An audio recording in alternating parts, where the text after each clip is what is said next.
Good morning again, Wednesday, January 14th.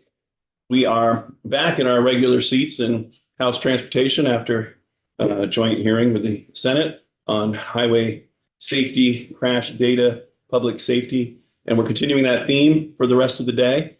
And we have a highly championed witness who was endorsed heavily by the Vermont State Police in the last testimony. So we have a rock star in our presence and first time committee for, well, at least for this biennium. Manny, we're going to turn it over to you and fire away. Thank you for having me. For the record, my name is Mandy Batney. I manage our data and analytics section in our Operations and Safety Bureau at VTrans. I don't claim to be a rock star, but I have about 26 years of experience working with the crash data and with law enforcement. So I know them well and I know the data pretty well. So I will go through some slides. Yes, a lot of data on them, and we'll talk a little bit about 2024 crashes comparing to what we know for 2025, prefacing the whole thing with 2025 isn't the final. We're still waiting on toxicology for all eight of our December fatal crashes. So I'll probably say that multiple times through this. So thank you for having me. All right, so some of this I added in after I testified last week with Senate.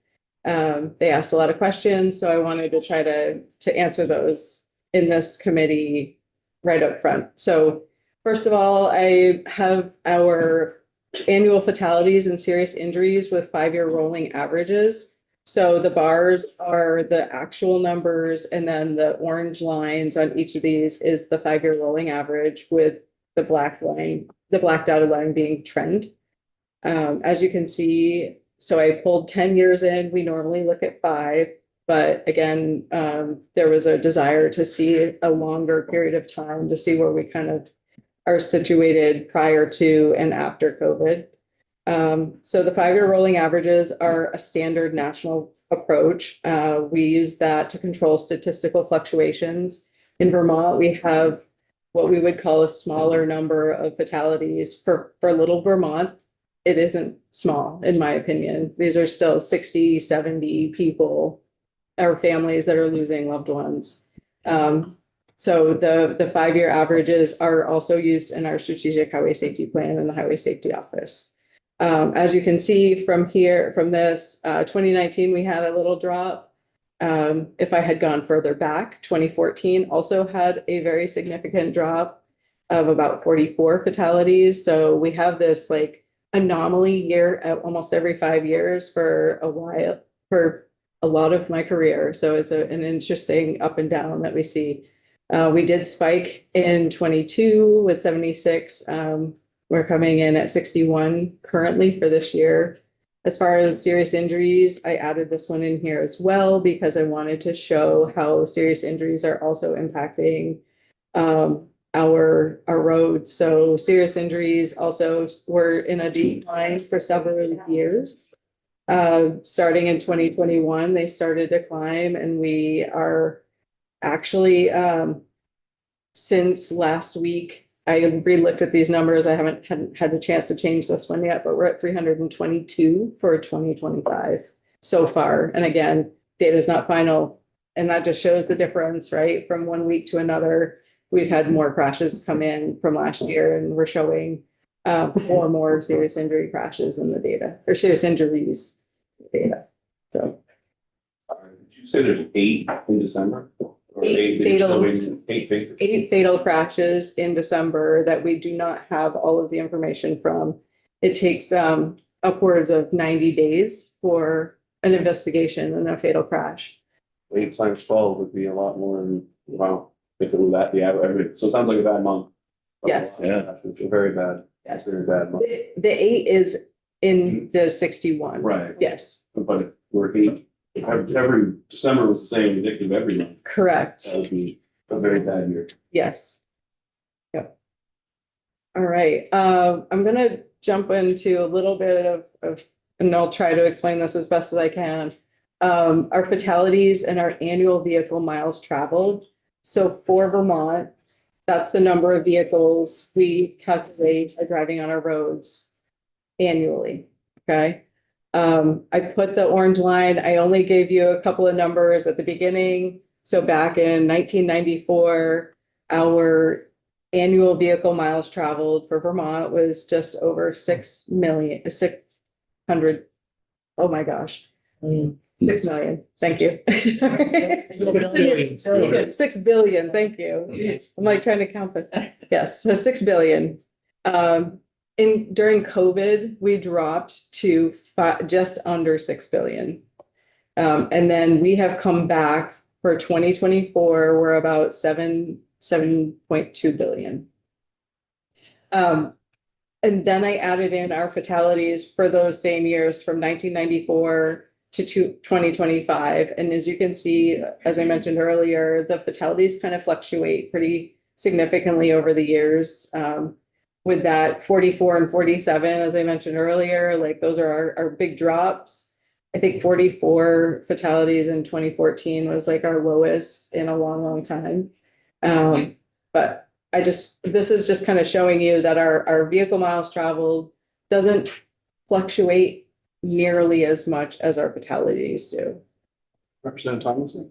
Thank you for this. Is there any way to access essentially this chart overlaid with crash data? I'm interested in the question that came up in the last session related to might the decrease in fatalities have to do with our enforcement or other efforts versus improvements in vehicle safety that have occurred over the past few decades? And you're talking about all crashes and not just fatal crashes. Right. So, are there fewer crashes overall in terms of better adherence to the law and safety practices, or is car safety improving such that when there is a crash, there are fewer fatalities, for example? I can definitely pull some numbers for you. One of the things I will preface that with is that reporting has changed in my career for crashes. We are seeing a decline in actual reporting of crashes right now. We've been working with law enforcement for the last year to encourage them to send us everything, not just serious injury and fatal crashes. There's definitely some feeling about those minor crashes that they aren't necessarily needed to be sent in. So we're trying to get them to report more of those crashes, whether it be working with their database to pull the data out or to have them physically fill out a crash report and submit it through our web-based crash reporting system. At the height of, how do I say this? So when I started, we were dealing with paper. We had 3 years backlog. We went to a web-based crash reporting system. We changed the crash report form to a uniform form, which meant they had to get rid of a short form and a long form, and we went to one form. We got up to about 14,000 crashes a year. That has declined pretty quickly since COVID. So that's another, I know I just sat through your last session, and there's definitely some things going on with law enforcement. So we've been trying to get back out there to say, last year we sent a joint letter that was signed by our Secretary of Transportation and the Commissioner of Public Safety to encourage law enforcement to report more crashes based on statute. There is no damage limit, things like that. So we are trying to get that number. So it's hard to tell you exactly how many actual crashes are occurring on the roads unless they're reported. So we only work with the reported ones, unfortunately. Thanks. Representative Couch. Yeah, thanks. And thanks for telling us, the challenges you have with collecting data so we don't automatically make decisions based on a line when there's something behind it. And it's great that you've been doing this for such a long time. I'm also very curious, it's been brought up now a couple times on, if we just measure fatalities, I mean, anecdotally, we know our cars are way more safer. And our roadways are, I would hope, more safer. And so I imagine on the national level, this has got to be being looked at and saying, hey, how much of the improvement is attributed to safer cars, safer roads, and to give us a real idea on, the level of fatalities or the causes of accidents that are, driver cause or other reasons. I actually have a couple more slides that will talk a little bit about the national trends as well. So if that, hopefully that'll answer most of your questions. Obviously, there are NHTSA and FHWA, NHTSA, National Highway Traffic Safety Administration, and Federal Highway Safety Administration. They're both working on that type of work. There's also like all of the insurance companies are always doing studies around that as well. So I can't speak necessarily to that. I was the FARS analyst for Vermont for 10 years.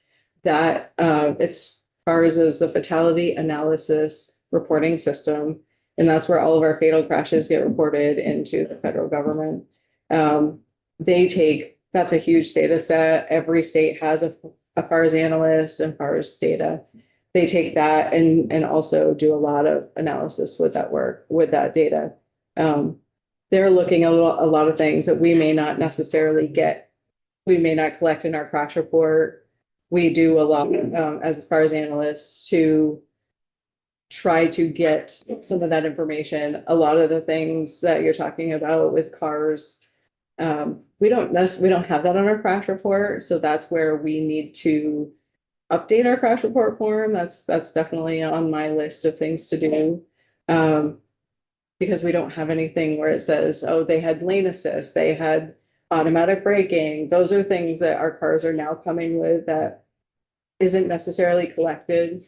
And I know in some of those cars, you can turn that off. And it would be wonderful to know in some of these fatal or serious injury crashes, if somebody turned those things off and then was involved in a crash. So they're doing a lot of work around that. But Thank you. you're welcome. Representative Allen? Thank you. Are you also, I'm assuming, gathering data about question of sacred cocoon, and in what locations, like where the accidents are occurring. Okay. So like, for example, in our villages and downtowns, for example. Yes, we do a lot of mapping of the crash data. I did not put a map in here for you today. We do look at that. We look at high crash locations. I walked in just as Lieutenant Shelp was talking about high crash corridors for commercial trucks. I've been involved with them a little bit on that. So we definitely work with other groups on different things like this, but we also do our own. I can show you a couple things at the end if I have time. We do have a website where we have a ton of data. And then we also just uploaded our 2024 crash story map, which does have a bunch of maps in there to show you some of those locations. So quickly, the 5-year average fatality rates. So with the VM for the vehicle miles traveled, we then can calculate a fatality rate based on the miles traveled. These are showing, again, these are 5-year averages. So it's trying to smooth that out.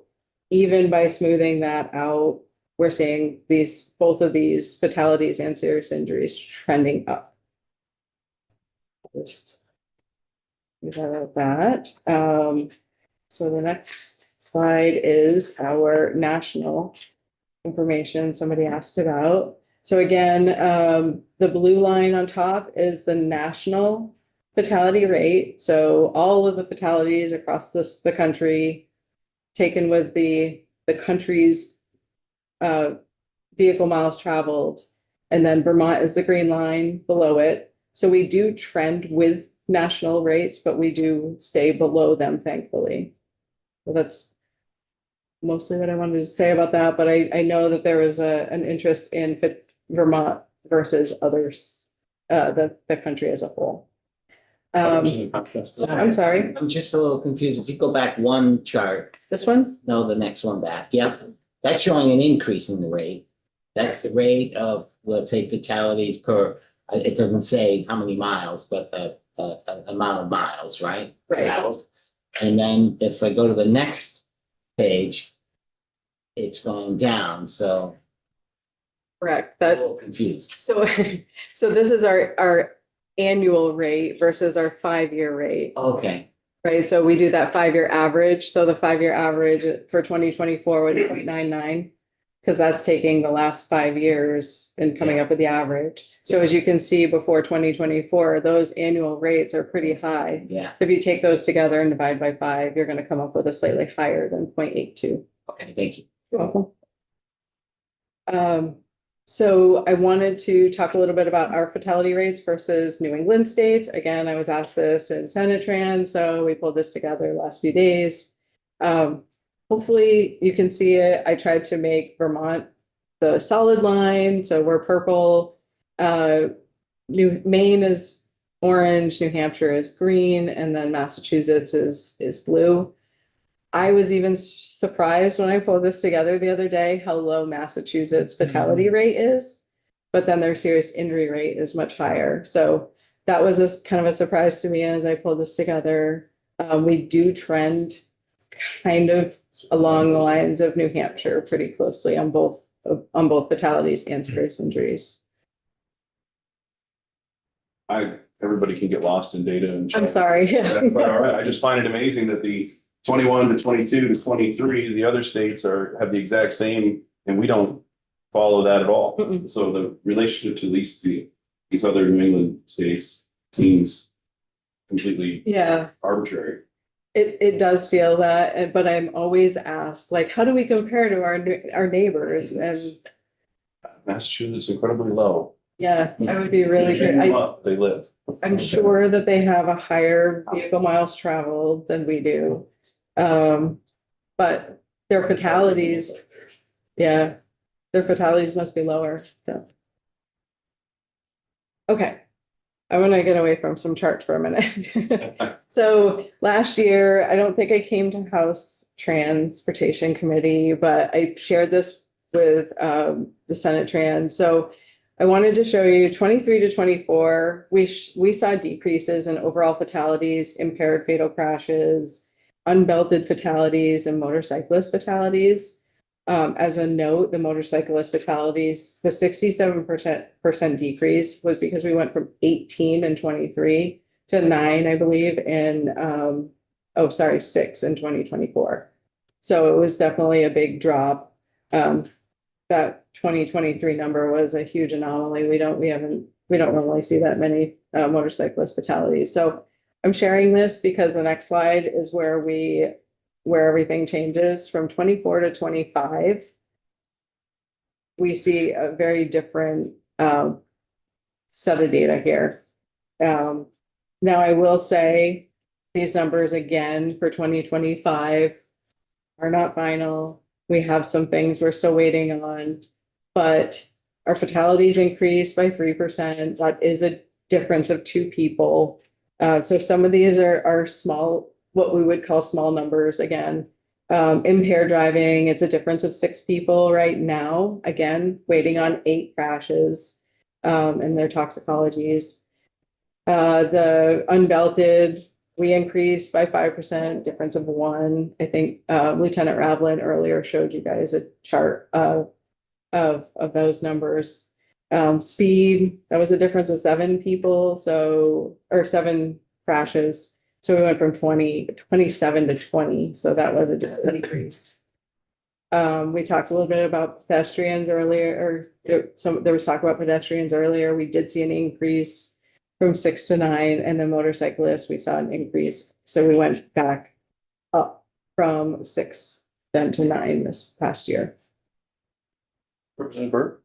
Yeah, just regarding when it's sort of shocking, you see that domestic facilities fatalities went up 50%. But as you said, it's 3 people, 3 people. But And I suppose just sort of random circumstances, right? Some of them are, some of them, as Lieutenant Ravlin talked a little bit about, our pedestrian fatalities kind of. They're all over the place. There's no rhyme or reason to some of them. We had several of them are older people that were just out for a walk. We also have some that were in dark clothing, dark at night. And then there's also the added piece of impairment, right? Some of our pedestrians or bicyclists are impaired. Some of our drivers are impaired. So there's a lot of factors that go into these. I know, probably it was around 2013, there were like 4 pedestrian fatalities in my town on state roads. Is this Brown? Brattleboro, yeah. And I remember that year. in the aftermath of that, a group was founded now called Brattleboro Coalition for Active Transportation, sort of working to make improvements for safety. Yeah. But as you say, I think one of them was somebody crossing in their clothes or, not. It's, I remember those crashes. yeah, Yeah. pretty traumatic. It is. It's always traumatic for communities when they lose a person. Thank you for your. Just a quick question, when we see these drastic changes, percentages going up or down, does that affect our monies we get from the federal highway for safety? When we see a big increase, is it easier for us to get maybe more money for patrols or, whatever it might be for enforcement? That is a really good question for the State Highway Safety Office. Yeah, so we might be able to handle. Okay, all right, yeah, so I'm asking the wrong person. Yeah, Saw that, all right, yeah. I don't work with the money. Yeah, they use a lot of the data. Yeah. State Police is I'll only save one my of my many data users. Right, so I'm gonna drop into, as Lieutenant Ravlin talked a little bit about the different contributing circumstances, I'm gonna talk about a couple of those here, just kind of dig into them a little bit. Our percentage of fatal crashes where a driver was impaired dropped a little bit last year. We're seeing, even without those 8 crashes in 2025 yet, we're still looking at almost 64% of our fatal crashes where there was at least one impaired driver. I do break it down a little bit more than that, just trying to look at whether it's just alcohol or alcohol combined with drugs or just drugs in here. And again, he already talked a little bit about the difference, how we've gone from, it's not just alcohol anymore on our roads. It's a lot, there's a lot more drug activity. So if you're going to die on a Vermont highway, 2/3 of the people that do are impaired. Not 2/3 of the people, but 2/3 of the fatal crashes involve. Okay. So, So not necessarily the victim, but some correct, impairment was involved in 2/3 of the crashes. correct. Fatal crashes. Yes. So there, when we look at fatalities, there could have been an impaired crash. There could have been multiple fatalities. So that impaired driver could, I've seen I feel like I've seen it all, and then the new year happens and something else happens, but could have an impaired driver just minding their own business, shockingly, and get hit by somebody else who's impaired. Now you have 2 impaired drivers and then both are killed. That's still one impaired crash. That makes sense? Representative Powell? And at the same time, you might have found an impaired driver, but speeding also was maybe the cause, the immediate cause. Yes. Many of our impaired crashes involve other pieces that we'll talk about, right? Unbelted, speeding, distracted, it could be anything. Yeah, unfortunately, they sometimes hit many of the categories. So unbelted fatalities. So I wanted to kind of show this too, because we have been kind of showing some increases. We showed a decrease last year, 2025. We're showing another increase back up. Not since 2019 have we been below 50% of our fatalities that should have been wearing a seatbelt but chose not to. And the trend line shows that we're just overall trending up over the last 10 years in that category as well. Right. So seatbelt use, I stole this from the State Highway Safety Office's annual seatbelt use survey. Again, this is all because the Senate Trans asked me some questions on this. So how does Vermont look compared to national? So Vermont is the blue line, national seatbelt use is the orange line. Where we stay consistently below the national average here since 2012. And then the other question, again, back to other neighboring states in New England, shows whether or not there were what the seatbelt law was, primary or secondary. New Hampshire has none. It was interesting to me, we are at the top of all of the secondary or none states. So we're doing better than the other secondary states, but primary states are doing better than us as far as their use rates. Maine has a seatbelt law? Did they change that? I don't know, I thought for a long time they didn't have a seatbelt law. No, I believe they've always had a seatbelt law. I think they called back their helmet law not too long ago. I mean, where you don't have to have it, or you have to have a I don't helmet. believe you need a helmet, I haven't needed a helmet for a while. Okay. Actually. but I Yeah, Yeah. it's funny that the helmet law doesn't exist, but the seatbelt does. I'm always surprised by states calling back laws like that protect their, yeah. So just another piece of information to kind of go along with that comparison factor for us versus our neighbors or nationally. Just to make sure I'm reading your chart correctly, states that issue a citation for not wearing a seatbelt, so it's a primary offense, am I using the right language? Have significantly higher usage rates. Yeah. And right now Vermont, it's a secondary offense, and we're a good 5, 6, 7%. Yeah, so maybe suggesting that if we were to change our seatbelt law, we might see higher percentage of users. Is that That could be a fair assumption, but thank you. you're welcome. All right, and then I promised I would share just a quick, and I don't know how much time I have, so I'll be very, What you're taking from that? sorry, Justin. Take all the time. Yeah. Take all the time, all right. This does take a second to pop up. It's got a lot of information in it, and it's some, I won't say pretty pictures, but one of my data analysts, Tanya Miller, put this together for 2024. It's just a summary again. So we're going to be working on 2025 as soon as we can get all the crash data in. I won't go through the whole thing. There's a lot of information in here. I encourage you to stop by our website and take a look at this if you're interested. But it does talk about how often crashes occur. So we do some calculations here. So 20 crashes every day. One person dying in a crash every 6 days in Vermont currently based on our numbers.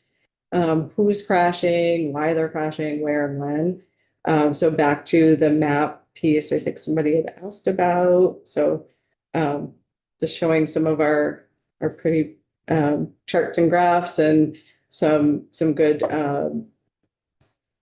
So it's not, I was able to click it, I see it on my computer, it's not on our screens. Oh. 'Cause- Oh my gosh, I'm sorry. Do I have to I am so sorry.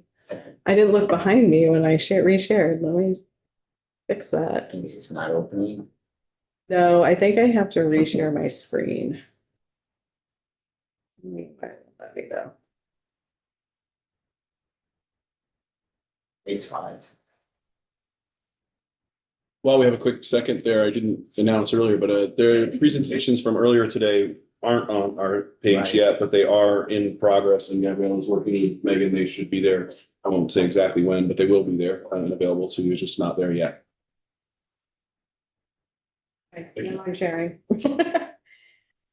Alright, so, I was saying that there's a lot of, filled in information in here, so it's not just charts and graphs, but some explanation in some of the analysis that we've worked on, for the 2024 data. There is, if I can get further down, there are some maps. Somebody had asked about that, so I want to kind of try to get to where actually, you know what, I can just do this. Where are they crashing? We've done some really great mapping work. Again, it takes a minute to load. Hang on.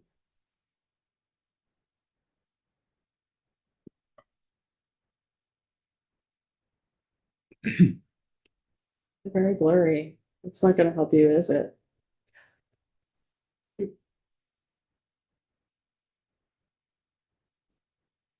Just give it a second, maybe. Let's see. Oh, there we go. Okay. So this is showing crash rates for each of the counties. So you'll be interested to know, or not surprised to know, that Chittenden County is one of our highest. And then we also have Lamoille, Bennington, and Windham counties that are kind of showing that high crash rate based on their VMT for their county. And again, we've broken that down in a bunch of different ways with different maps. So again, just with time crunch, I would encourage you, it is in my presentation that I will share with you all, and the links are all in there for that, along with our website, all kinds of stuff on there as well. Well, we may have to, judging by the amount of interest in the committee, we very likely will have to Yes. spend some more time on this at some point, but unless there's a final question, we're gonna cut into, got a little bit behind, and we'll move it over.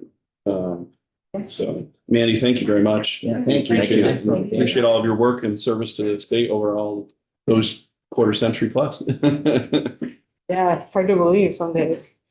Drive slow on your way home. I always. It's okay if you stick around. We are happy to have you as long as you'd like to stay. Mandy, you were supposed to introduce me as a rock star as well. So, Well, Jesse, we've seen you in committee before. The state police did not particularly point you out, which probably sometimes a good thing and a bad thing. no specific reason for that. It can be good and bad. The state police didn't mention you. Sorry. We like to have a little bit of levity, but we want to continue on our highway safety theme for today. And as soon as Jesse's up and running, Safe Systems Manager. There we go. And Allison Flame is also with us from the Governor's Highway Safety Council. Did I say it wrong? I'm from V-Trans State Highway Safety Office, formerly known as the Government Highway Safety Program. Oh, okay. Catch that? Yes.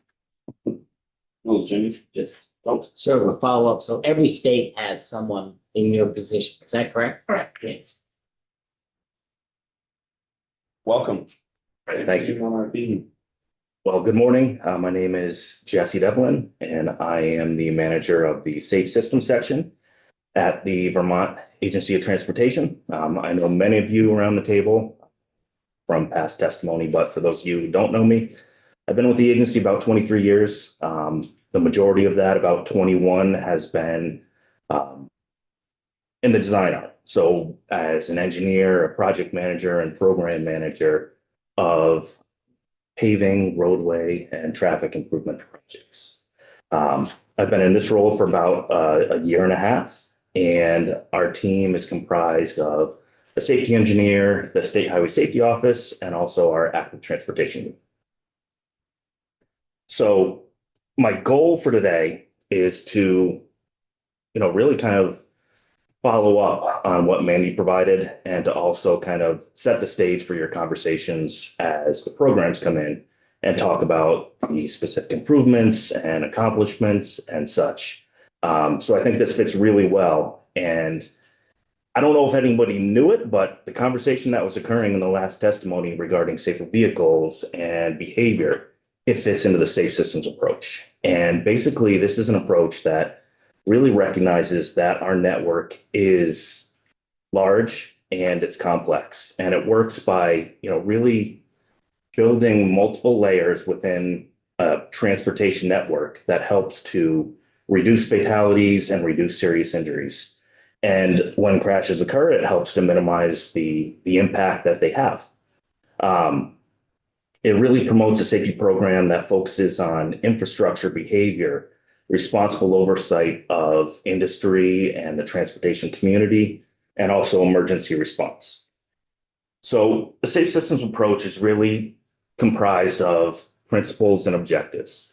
And I think of principles kind of as overarching kind of a guiding framework that we should really be thinking about in all that we do at the agency and all that we do as drivers and users of the transportation network. So these include statements like death and serious injuries are unacceptable. So we need to prioritize improvements that can minimize that. We need to recognize that humans make mistakes, and there are things that we can do within the course of design and education that can mitigate bad choices that people can make. It needs to recognize that humans are vulnerable and design and manage roadway systems in that manner. Responsibility is shared. And this is important. It says that, government, design, users of the network, advocacy groups, everyone plays a role in, highway safety. Safety is proactive. So we're looking at safety from a perspective of looking at trends and ensuring that the investments that we're making are aligning with the data.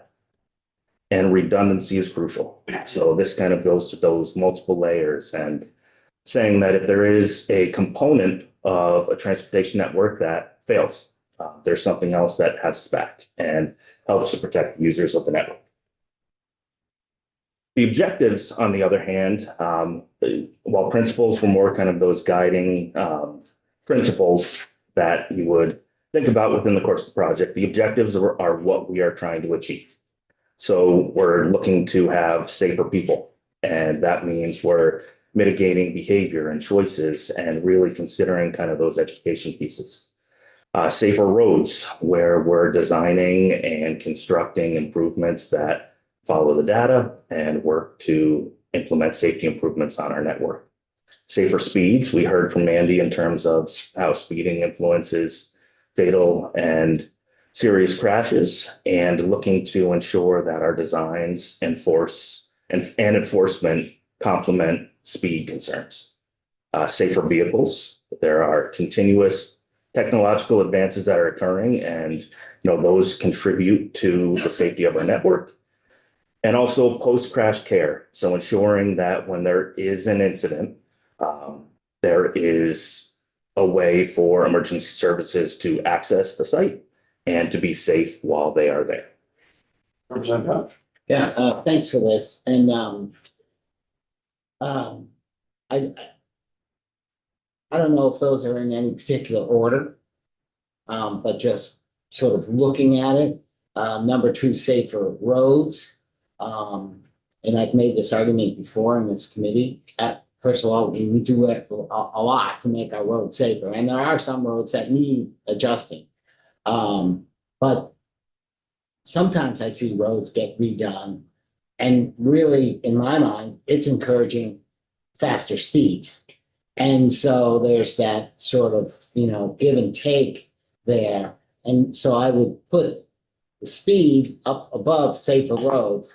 I have a report from Advocates for Highway and Auto Safety. I don't know if you're familiar with that national group. I haven't seen. And they look at crash data and they look at all that stuff. And when they look at, here are things that you can do, they don't talk about necessarily safer roads. They talk about, getting better restraints for people, getting better laws that get people into seatbelts. They talk about using more automated law enforcement technology that other roads are doing because they see that brings down crashes.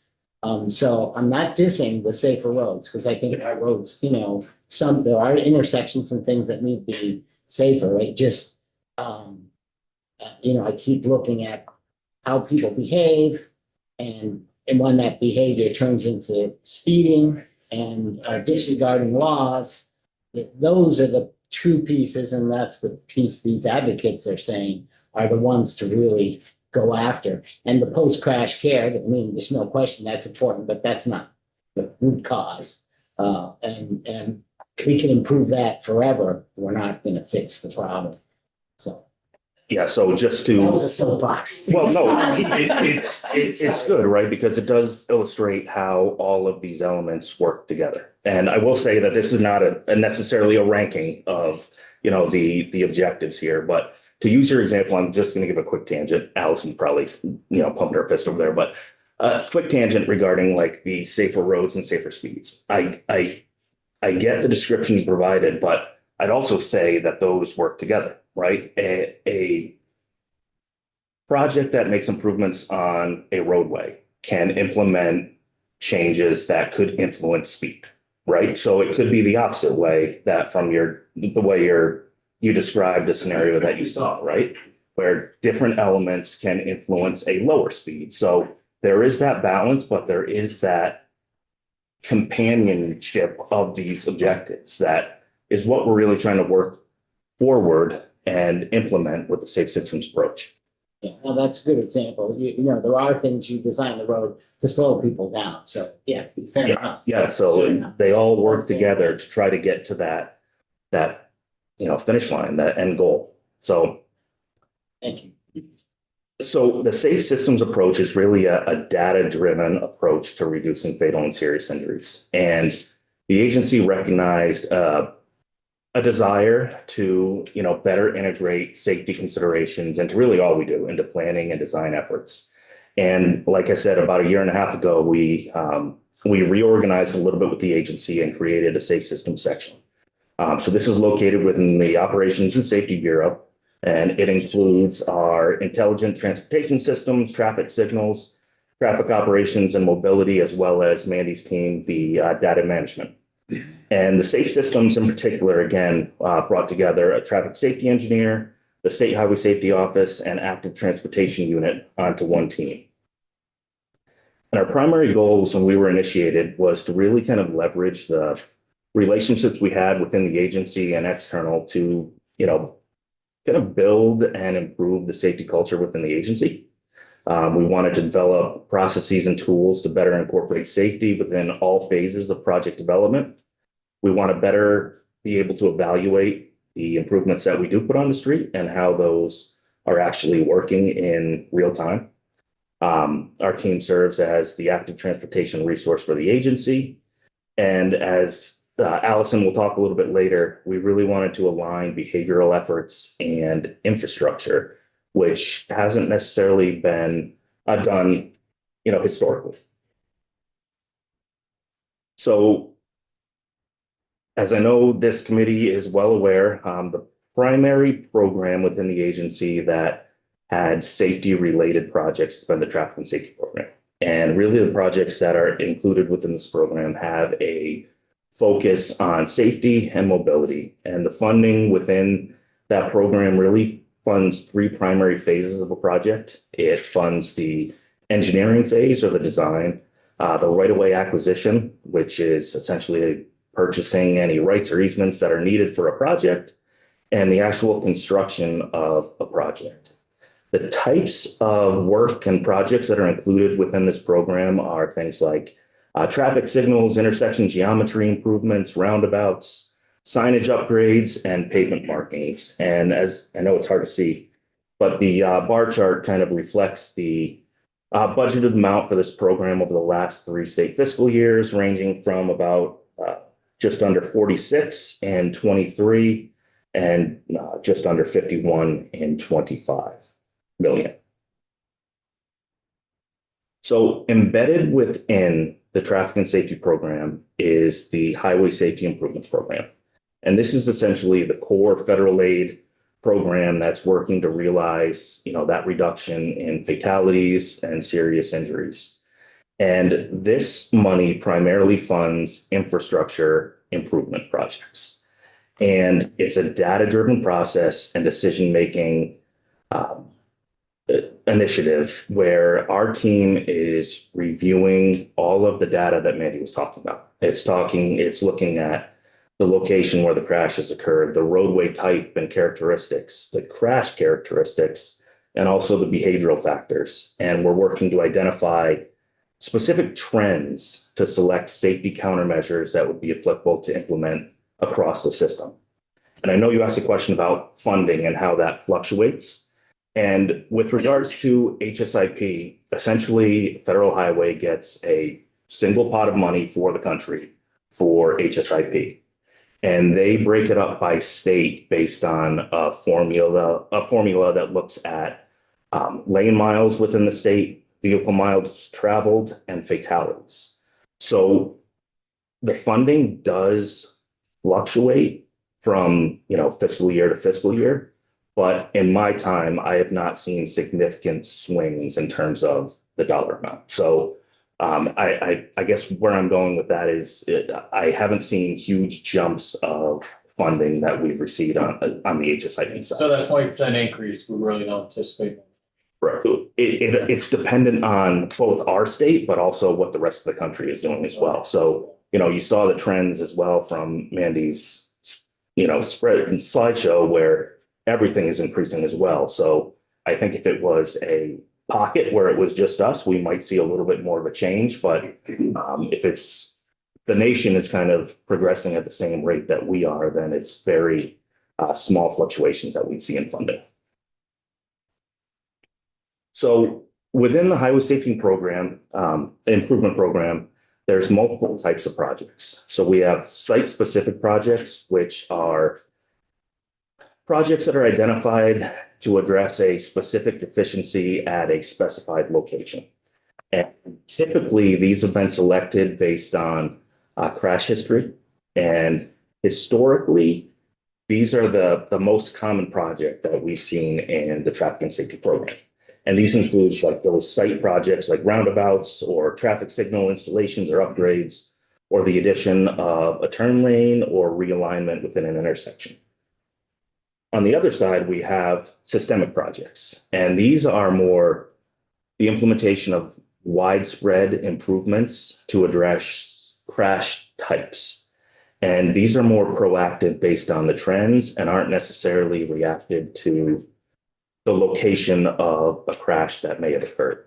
So examples of this are, we started up a local HSIP grant program, which really looked to bring some funding to the local roadway network because we are seeing a lot of our fatals and crashes on the rural network.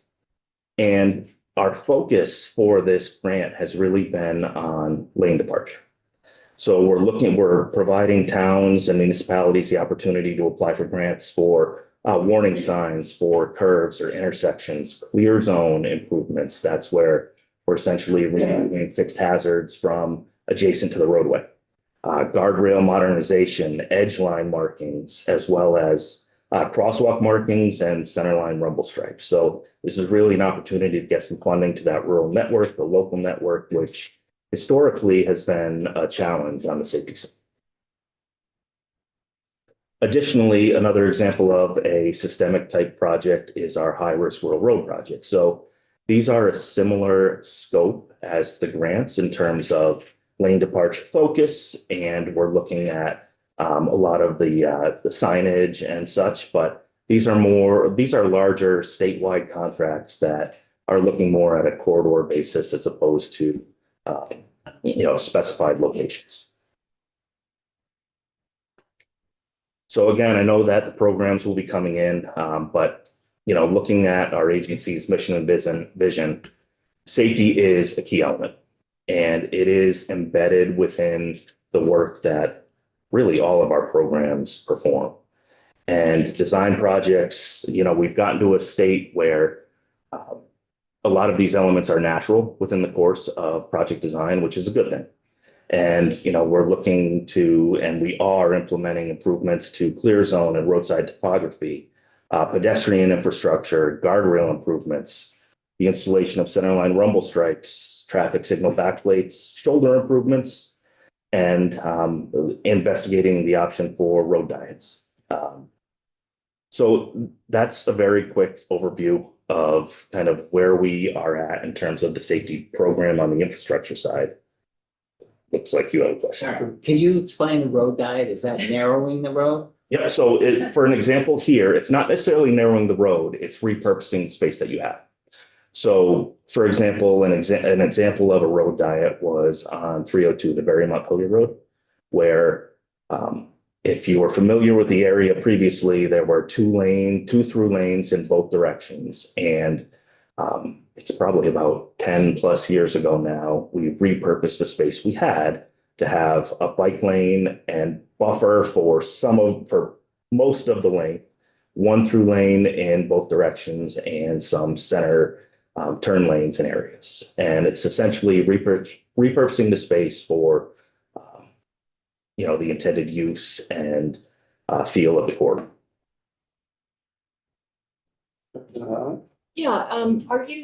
Is it possible to repurpose, you're looking at the right of way, the whole right of way, right? When you are looking at this. So would that afford opportunities to narrow the travel way and capture some of the right of way for, let's say, a curb and a sidewalk and things like that? It could. So the road diets that we've performed have come through our paving program.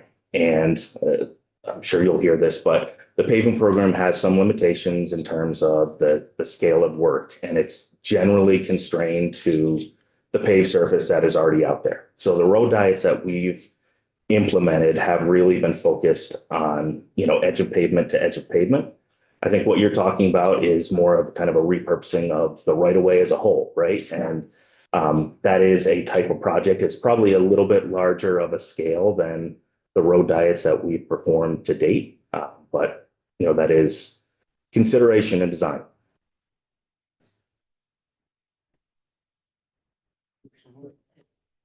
Thank you for this testimony. I appreciate it. Talking about some of these projects that you all are working with towns on, it sounds like a lot of it is based on they'll get support and money if there is evidence that these are dangerous areas and there's crash data. What about the towns that are trying to be proactive and offensive? And I speak for the Mad River Valley. We have several select boards who are really concerned about traffic on Route 100, pedestrian crossings. I think they've had some interaction with AOT, and because we don't have crash data to support these areas that they want to make safer, they're really not getting the support they need. And we also have a big project envisioning a pedestrian bike path going through our whole valley. How do we get support for that and before we have accidents? Yeah, so there were a few questions there. So I'm talking back to the local safety grant. So that is open to municipalities, and that piece is more about the countermeasures. And it's not a requirement to meet a certain crash threshold or anything like that. Those are basically allowing the municipalities to identify areas that are, bigger safety concerns for the community and implement change at those locations. And those are a smaller scale dollar amount. So I think what you're talking about is kind of that next stage up. And one of the pieces that we're really working on within our group is the development or procurement of a network screening tool that will allow us to really take all of the available data, behavioral, predictive, all these elements, and really be able to compare apples to apples when there is a concern from a community or a region, and be able to compare that against what we're seeing for trends and safety data, and also what we have for available funding. So, that is coming, but I do know that, with regards to the path, I know that our team is included in the reviews and scoping, and I just encourage kind of that continued partnership. All right, so that touched on the infrastructure side, and I think it gives you a good kind of starting point as the programs come in. Sorry. Just want to be mindful of time and what else we have left to. Yeah, I'm passing it off right now. So just thinking back to that safe systems approach, what I just talked about was kind of the safer roads, and the behavioral piece and safer people is an absolute important companion to that. And I'm going to kick it over to Allison Laflamme, who is the lead of our State Highway Safety Office, to talk about through some of the initiatives with that. Good morning, Allison LaFlamme, State Highway Safety Office Administrator for the record, V-Trans. We work in the State Highway Safety Office where we write the annual grant application and the highway safety plan to the National Highway Traffic Safety Administration to receive funds for behavior change. So we can't use our money for infrastructure projects, but like Jesse mentioned, we go hand in hand, and we really need to work together in order to reduce the fatalities and serious injuries on our roadways. So we make data-driven decisions with all of the information from Mandy's team, so we work closely with her, and we have performance-based countermeasures in our highway safety plan. And because of the time, I put links to these plans. So we have a 3-year highway safety plan coming up that we are currently drafting, which will be for fiscal years 27 through 29. As well as every year, we submit an annual grant application where we have to put every project, including our own, so not just the money we pass through, but the money that the state uses to implement our projects and programs. We have to have it all in the annual grant application and approved by NHTSA by August 1st of every year. And then we write an annual report. And so we are currently drafting up, and we're about ready to submit that annual report here by the end of January. But I did include links for the 24 report, which was the last final year. The question came up about money. So we are a formula grant, and we receive, the majority of the time we receive, like Jesse said, with Federal Highway and HC money, it's usually around the same amount every year, fluctuates slightly. However, there is one fund called the 405 E, which is the distracted driving fund with NHTSA. They have some parameters in there about the law, which Vermont does qualify for that funding. I believe we receive the most amount that every state gets the same amount in that fund, I believe. And we receive that money because we're eligible because of our state law. The majority of their funding, though, we have to meet performance metrics and show that we have a problem. And then they look at our VMT and we become eligible because we apply. We've always received their funding. So just some highlights on the programs that we have, because our partners do outstanding work.